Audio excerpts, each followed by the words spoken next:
salaka tariqan yaltamisu fihi 'ilman sahhalallahu lahu tariqan ilal jannah atau kama qala Nabi Muhammad sallallahu alaihi wasallam.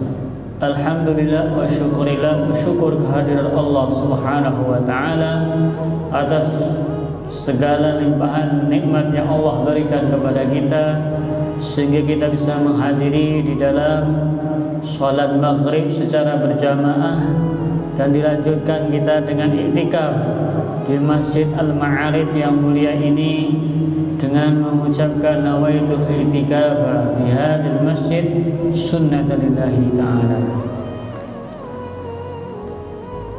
Salawat serta salam kita sanjungkan kepada junjungan kita Nabi Agung Muhammad sallallahu alaihi wasallam yang kita nantikan syafaatnya besok di yaumil qiyamah, dan semua kita termasuk umat golongan yang mendapat syafaatnya besok di yaumil qiyamah. Amin ya rabbal alamin. Baik, untuk kajian kali ini sebagaimana yang tertera di banner ya, itu adalah kisah-kisah tentang orang-orang soleh. Tujuan kita mengingat dari kisah-kisah orang yang soleh itu adalah tujuannya adalah pertama untuk lil ibrah, untuk mendapatkan pelajaran dari kisah-kisah orang soleh. Karena Nabi itu juga ketika beliau dalam berdakwah, ketika beliau di dalam mengemban daripada perintah Allah yang berupa dakwah itu, diceritakan nabi-nabi terdahulu. Ada diceritakan tentang Nabi Ibrahim alaihi salatu wassalam, diceritakan lagi tentang Nabi Nuh alaihi salatu wassalam. Tujuan cerita-cerita itu adalah untuk fa'tabiru ya ulil absar, ambil pelajaran dari kisah-kisah yang telah Allah sebutkan di dalam ayat-ayat Al-Quran. Ini pertama. Kemudian kisah itu kita pelajari, kita amati, tujuannya adalah untuk tasliyatul qulub, untuk memberikan hati kita ini lebih optimis, lebih tenang. Karena setiap manusia itu punya masalah. Semua punya masalah. Hatta ustadz pun punya masalah. Ya, bukan berarti kalau ustadz itu no masalah. Ya. Semuanya punya masalah, tetapi ada masalah itu yang pernah diselesaikan oleh orang-orang terdahulu. Maka dikatakan agama ini adalah solusi untuk memberikan agar masalah kita selesai. Kenapa? Karena di dalam kisah-kisah orang-orang soleh itu nanti, oh kalau gini caranya seperti ini, kalau gini caranya seperti ini. Yaitu untuk tasliyatul qulub, untuk agar kita itu lebih optimis dalam kehidupan. Nabi itu pernah juga mau putus asa, dakwah siang malam, ya. Bahkan dikatakan datang kepada Abu Jahal itu gak sekali, 83 kali memberikan, ya Abu Jahal, qulu la ilaha illallah, ya Abul Hakam, qulu la ilaha illallah, ucapkan la ilaha illallah tuflihu, kamu akan selamat. Fa in taqulu hadza fatanju, kalau kamu mau ucapkan ini kamu akan selamat. Tetapi namanya iman itu yang ngasih Allah, ya, hak murni dari Allah Subhanahu wa taala. Ya, maka ketika itu Nabi Muhammad ketika saudara-saudaranya banyak yang tidak beriman, maka beliau agak sedikit merasa kecil hati. Kok saya sudah mendakwai mereka, sudah ngasih mereka, padahal saya ini juga orang terpandang. Saya ini adalah Al-Amin ketika itu. Tidak ada di kota Mekah yang lebih dapat dipercaya di waktu itu kecuali Nabi Muhammad. Sampai orang nitip barang itu kepada Nabi Muhammad. Maka ketika Nabi Muhammad berhijrah, pesan kepada Sayyidina Ali, ini titipannya fulan, nanti kalau ngambil kasihkan, ini titipannya fulan. Tetapi ketika mengajak keimanan tidak diterima oleh mereka, maka Rasul agak kecil hati. Maka ditegur oleh Allah Subhanahu wa taala. Dalam surat Kahfi itu ditegur. Ditegur yaitu adalah apa? Kalaupun kamu itu terlalu, ya, maka kamu itu akan merasa susah. Dikatakan janganlah engkau wahai Nabi Muhammad menjatuhkan diri kamu di dalam kesusahan seperti itu. Biarkan saja mereka itu tidak beriman, itu saya yang pilih. Beriman tidak, itu saya. Wa innama anta mubaligh, Allahu yahdi. Engkau ini hanya penyampai, sedangkan Allah yang memberikan hidayah. Maka untuk kisah kali ini saya akan menertakan dan juga cerita tentang orang soleh itu, menyebut orang soleh itu ibadah. Zikrus solehin ibadah, menyebut orang soleh itu ibadah. Bahkan dalam hadis Bukhari, dalam hadis Muslim itu banyak orang-orang soleh. Maka kalau ngaji hadis itu berkah itu kenapa? Nyebut orang-orang soleh. Ruya an Abu Hurairah, ruya an siapa? An Malik, an Nafi, an Ibnu Umar radhiyallahu qala Rasulullah. Seperti itu. Bahkan kalau saya pas dulu ngaji kitab Bukhari sama kitab Sahih Muslim, itu enggak dimaknai, hanya dibaca aja. Duduk terus dengerin terus baca, duduk dengerin baca. Saya nggak tahu kenapa seperti itu. Maka saya tanya kepada seorang syekh, guru saya, Habib Abdullah Baharun, saya tanya, ya syekh, kenapa kita ngajinya seperti ini? Kita nggak tahu juga ini. Maka beliau mengatakan, zikru hadhihi riwayat fahuwa afdhalul ibadah. Menyebut riwayat-riwayat ini yang ada dalam hadis ini, kita termasuk ibadah yang mulia. Karena tidak ada manusia yang tertera di dalam hadis itu kecuali sudah dipilih oleh Imam Bukhari. Jadi dalam kitab Sahih Bukhari, orang yang meriwayatkan dipilih oleh Imam Bukhari. Ini orang adil enggak ini? Pernah Imam Bukhari ketika itu berjalan di dekat Damaskus, Syria itu, dia itu mau ngambil hadis ke seseorang. Maka dia teliti orang ini gimana, ini perihal orang, kelakuan orang ini. Dia itu pernah keluar rumah, orang ini nggak bawa apa-apa, tapi bilang ayam itu kur gitu. Ayamnya pada datang, terus dia nggak ngasih apa-apa. Terus dia masuk rumah. Maka Imam Bukhari mengatakan, saya tidak akan pernah mengambil hadis dari orang ini. Kenapa? Wong dia sama ayam aja bohong, apalagi dengan hadis Nabi. Nah, berarti orang yang mana tertera di dalam kitab Sahih Bukhari itu emang orang-orang yang pilihan, ya, bukan orang-orang yang sembarangan.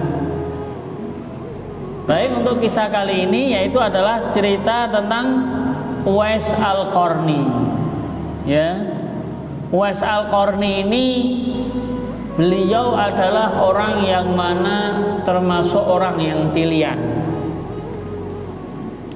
Dikatakan Uwais Al-Qarni ini adalah di negeri Yaman. Qarn itu daerah Yaman. Cuman beliau setelah dari Yaman pindah ke Kufah, ke Irak. Ya. Beliau juga pernah bersama Sayyidina Ali di dalam perang Siffin, dan kemudian beliau mati syahid di situ. Beliau belajar dengan orang-orang ajilatus sahabah, sahabat-sahabat yang mulia, sehingga mereka, Uwais Al-Qarni ini dikatakan min a'immatit tabi'in zuhdan wa wara'an. Orang yang mana dipilih orang yang paling zuhud dan paling wirai.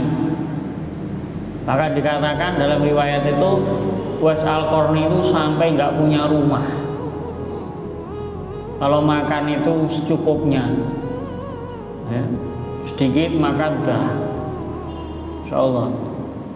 Ya, beliau tidur cuman alaskan, cuman sorban seperti Nabi. Sorban satunya buat apa? Kalau tidur dihentangkan, dilipat lagi. Ya, beliau dikatakan Uwais Al-Qarni ini apakah beliau sahabat ataukah tabi'in, khilaf. Karena yang dinamakan sahabat itu siapa?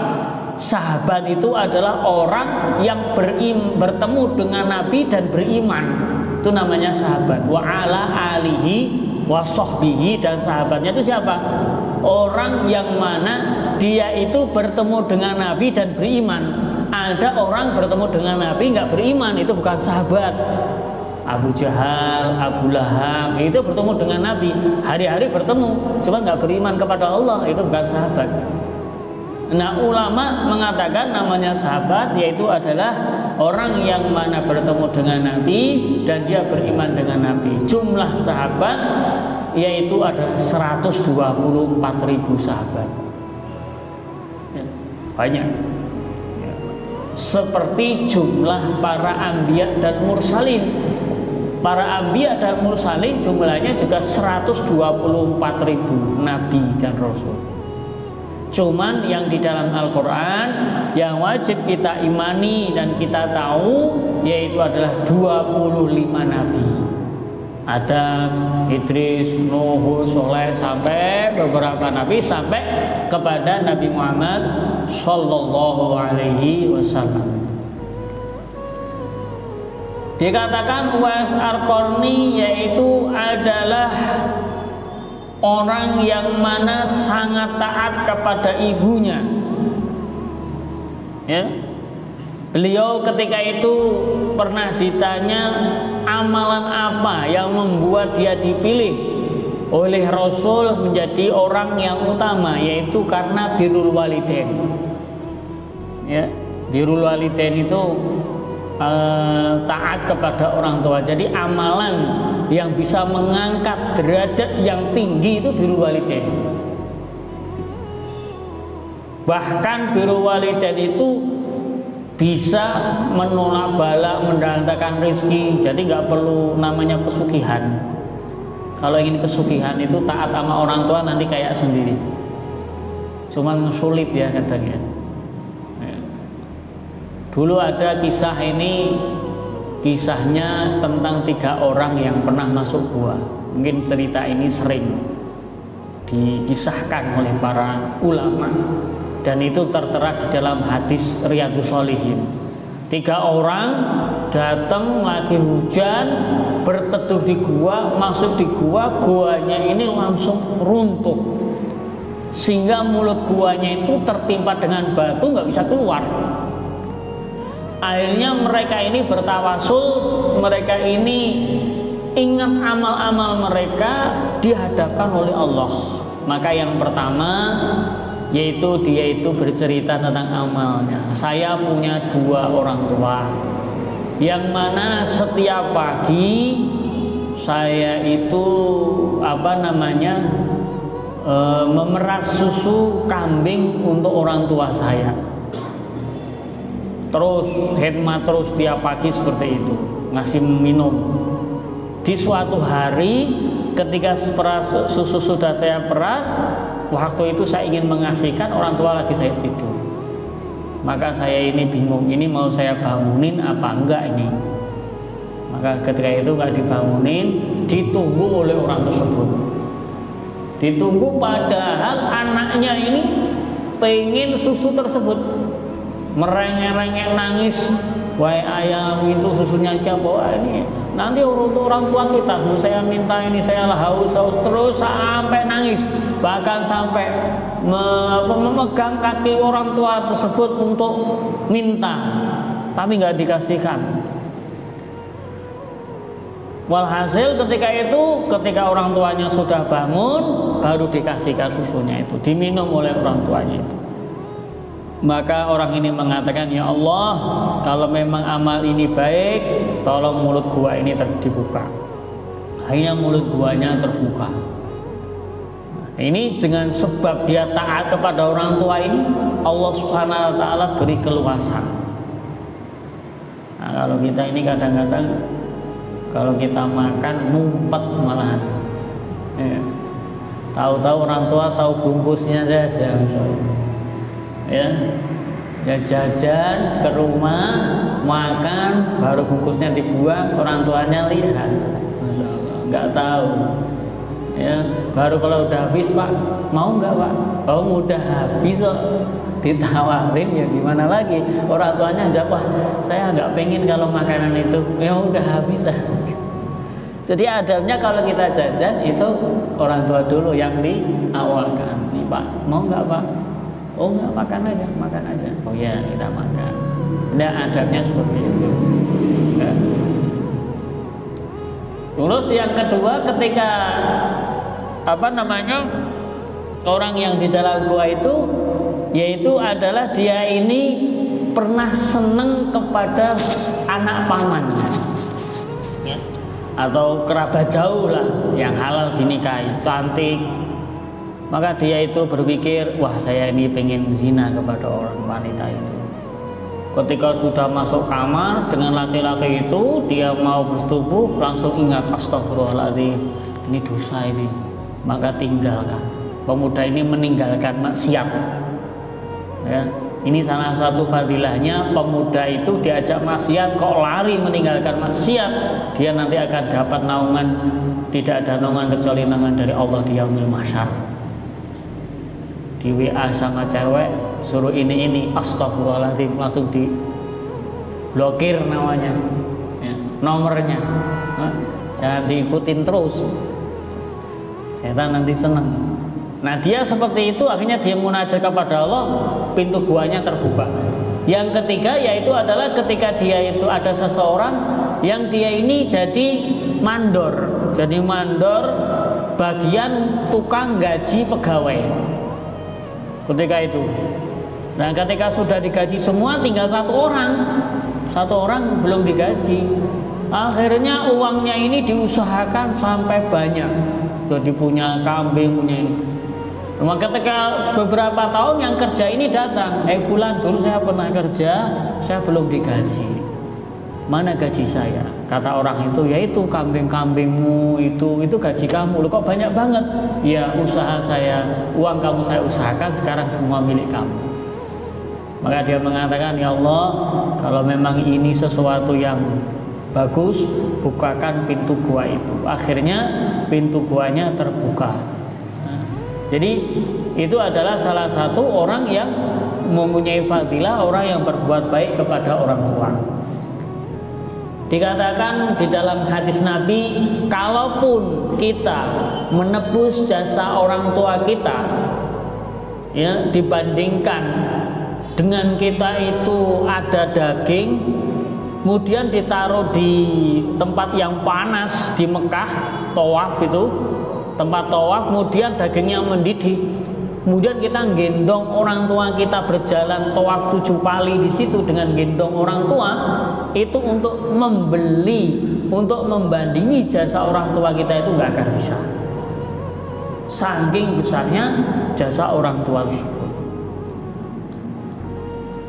Dikatakan Uwais Al-Qarni itu yaitu adalah orang yang utama, bahkan Sayyidina Umar bin Khattab disuruh minta doa kepada Uwais Al-Qarni.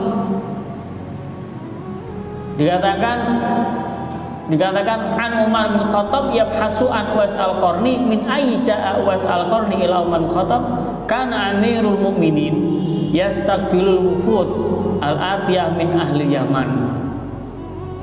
Ketika itu karena Sayyidina Umar jadi khalifah, ada rombongan sowan sama Sayyidina Umar, terus sama Sayyidina Umar, akhirnya ditanyakan, afikum Uwais Al-Qarni, apakah di situ ada Uwais Al-Qarni?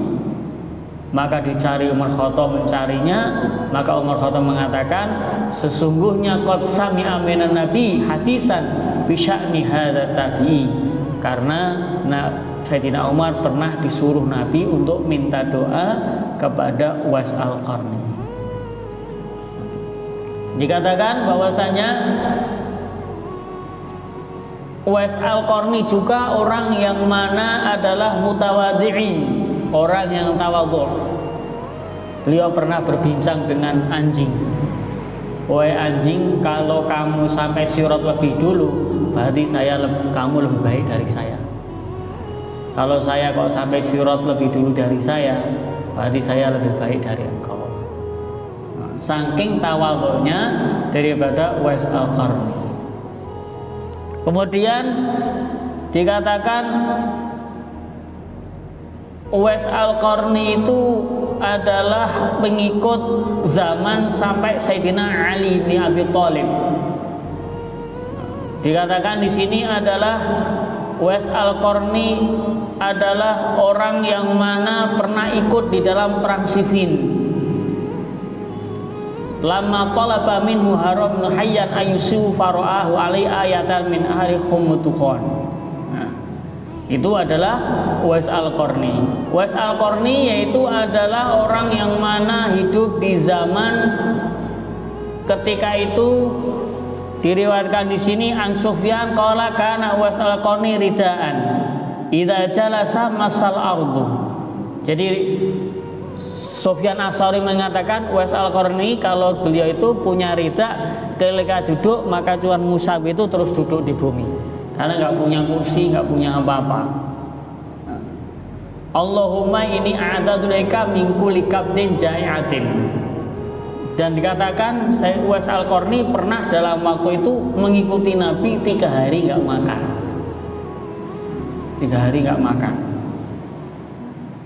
Zaba alu itu anna wafatahu kanat yaum Siffin sanah sab'ah wa salatin. Beliau meninggal yaitu umur 37 Hijriah. Ya, ketika 37 Hijriah di perang Siffin. Dan beliau termasuk orang yang mati syahid. Itu adalah Uwais Al-Qarni. Kemudian Uwais Al-Qarni ini kelebihan lagi yaitu adalah beliau selalu mempunyai zikir yang utama. Ya. Zikirnya Rabbana dzalamna anfusana wa illam taghfir lana wa tarhamna lanakunanna minal khasirin. Ya, beliau punya zikir wirid atau wirid yang istiqomah seperti itu. Dikatakan di sini yaitu adalah sebab daripada amal hadis alladzi dara baina wal Asqarni wa mukhatab lama wajata Umar atau Uwais bin Amr al-fi waqtin min al-fud al-atiyah min Yaman ta'akkada min sifati allati akhbara biha Rasulullah sallallahu alaihi wasallam. Nasabnya yaitu adalah nasabnya ketemu dengan Sayyidina Umar bin Khattab. Uwais Al-Qarni itu kalau jalur-jalurnya nanti sambungnya itu sama dengan Sayyidina Umar bin Khattab. Falamma ja'a al-amal angubil sa'ala Umar Khattab radhiyallahu rajulan yatlubul hajj min al-Kufah an Uwais. Fa ajaba an Uwais bisakani baitin qalilul mata'. Uwais Al-Qarni pernah membawa orang tuanya gendong dari Kufah ke haji ke Baitullah. Karena ingin menunaikan daripada hajat orang tuanya. Kufah itu Irak. Irak sampai Arab Saudi itu kalau jalan berapa? Kalau sekarang haji ke Baitullah, kemarin baru berangkat, kemarin saya lihat rombongannya udah pulang. Ya, cuma 40 hari ya. Cuma berapa jam dari kota Mekah sampai sini? Ya, cuma 8-10 jam. Irak sama Mekah itu kalau naik kapal terbang itu sekitar 1 jam. 1 jam itu ya sini mana? Sini Jakarta. Ya, sini Jakarta. Tapi kalau Irak itu ya 1,5 jam sama landingnya lah. Ya, jauh lumayan. Ya, kalau kapal terbang. Nah itu adalah tentang daripada kisah daripada Uwais Al-Qarni. Makamnya di mana? Makam beliau ada yang mengatakan di Kufah. Ya, Kufah itu Irak. Jadi ada 2 negara di Irak yang termasuk negara besar. Yang pertama yaitu Kufah, yang kedua yaitu adalah Basrah. Ketika itu dinasti Irak. Dinasti Irak itu dulu Irak memang pusat daripada budaya Islam. Ya, Imam Syafi'i di Baghdad. Ya, Imam Syafi'i di Baghdad. Kemudian beliau meninggal di Mesir. Imam Syafi'i meninggal di Mesir. Itu adalah kisah tentang Uwais Al-Qarni. Kemudian dikatakan ya'ti alaikum wa subil amir ma'amda di ahli Yaman min murad summa min qarn kana bihi barasun babari amanhu illa maudhi'un dirhamin lahu. Jadi ciri-ciri Uwais Al-Qarni itu dia waktu itu sakit baros. Apa namanya baros itu kayak putih itu apa? Kulitnya putih. Kemudian diusap sehingga disembuhkan. Cuman ada sedikit yang membekas, ya sedikit yang membekas. Itu tandanya.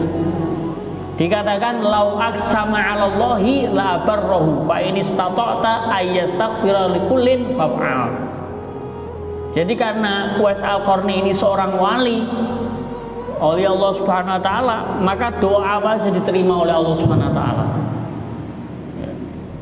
Jadi ciri-ciri wali itu ada beberapa ciri-cirinya. Pertama, dia itu kalau minta langsung makbul di sisi Allah Subhanahu wa taala. Cuman wali itu nggak tahu siapa yang jadi wali, itu nggak tahu. Allah menyimpan 3 perkara di dalam 3 perkara. Yang pertama, Allah menyimpan ridhonya Allah di dalam ketaatan kepada Allah. Orang taat di situ ada ridho Allah Subhanahu wa taala. Ini yang pertama. Yang kedua, Allah Subhanahu wa taala menyimpan ghadabnya Allah ataukah azabnya Allah ketika maksiat kepada Allah. Jadi orang itu kalau maksiat di situ tersimpan murkanya Allah. Yang ketiga, Allah menyimpan wali Allah di kalangan manusia biasa. Wali Allah itu yang makan, yang minum. Tapi yang tahu wali juga wali. La ya'riful wali illal wali. Tidak mengetahui wali kecuali wali. Nggak bisa, ini saya wali, ya, ikrar wali itu nggak boleh. Man tawala faqad khusyi'a alaihi su'ul khotimah. Orang yang suka ngaku wali, saya wali, itu nanti ditemukan matinya su'ul khotimah. Lalu bagaimana kalau ada khariqul adah? Orang kadang kita melihat dia bisa macam-macam, ya, dipukul nggak apa-apa, nggak apa-apa. Dilihat dulu. Kalau dia itu sesuai dengan syariat, kita ikuti. Kalau enggak, jangan diikuti. Karena sesuatu khariqul adah, sesuatu yang berbeda dengan apa namanya kebiasaan itu bukan cuman karomah saja, banyak. Ada sihir. Sihir itu sesuatu yang berbeda dengan biasanya tapi munculnya dari setan. Zikir-zikir atau sesuatu yang tidak diizini oleh Allah. Ada namanya ma'unah, pertolongan Allah. Khariqul adah berbeda dengan adat, tetapi itu adalah sesuatu itu pertolongan dari Allah, murni pertolongan dari Allah yang terjadi pada orang soleh. Contoh, ada orang dia jatuh dari tingkat 10, cuman nggak apa-apa, kakinya nggak apa-apa, tangannya nggak apa, itu namanya ma'unah. Ada namanya mukjizat. Mukjizat itu sesuatu yang berbeda dari biasanya dan itu hanya ada pada nabi atau rasul, tujuannya untuk menguatkan kenabiannya. Itu namanya adalah mukjizat. Ada namanya karomah. Karomah itu apa? Sesuatu khariqul adah yang terjadi muncul dari orang soleh. Contoh zaman dulu Wali Songo ketika berdakwah, Sunan Kalijogo ketika itu di Demak, ya, dengar riwayatnya itu waktu saya ziarah di sana, orang Demak itu di situ sulit air, ya, mata air nggak ada. Maka Wali Songo itu cuma megang batu, kalau saya bisa munculkan air dari ini dengan izin Allah, kira-kira kamu mau beriman nggak? Ya, saya beriman kepada engkau. Akhirnya batunya disentuh, keluar airnya. Nah, itu namanya karomah. Cuman ibadah yang kita lakukan jangan sampai untuk nyari karomah. Wah, saya ini ibadah ini, siapa tahu saya nanti muncul karomahnya. Ya. Orang yang beribadah karena tujuan seperti itu maghrur, dia tertipu. Ya, ibadah itu ada 3 tingkatan. Pertama adalah ibadah orang yang benar-benar ikhlas. Ibadah yang ikhlas itu kayak apa? Ibadah yang tanpa ada imbalan apa-apa. Bukan karena surga, bukan karena neraka, ikhlas. Ikhlas karena Allah Subhanahu wa taala. Ada ibadah itu adalah ibadatus salikin. Ibadah yang sifatnya masih perhitungan dengan balasan. Seperti anak kecil. Anak kecil itu dia disuruh sama orang tua. Nah, beliin pulsa di warung. Maka anak ini nggak berangkat karena dikasih uang pas cuma 12.000. Maka dia nggak berangkat. Akhirnya dikasih. Nah, ini 12.000 beliin pulsa, nanti yang 1.000 untuk kamu. Maka dia langsung berangkat. Anak kecil ini langsung berangkat beli. Kenapa? Karena dia itu ada uang imbalan 1.000 tadi. Atau dia ini karena takut, kalau kamu nggak beliin, kamu besok tak kasih makan, kamu nanti besok tak pukul sama ini. Akhirnya dia berangkat. Nah, ini seperti itu. Orang ibadah seperti itu. Ada orang ibadah yang tingkatannya seperti itu. Ya, tingkatannya seperti itu. Dia bukan ikhlas karena Allah, masih perhitungan. Kalau saya sholat jamaah itu gimana? Kalau sholat ini saya dapat imbalan apa? Ya, perhitungan dengan Allah Subhanahu wa taala. Ya.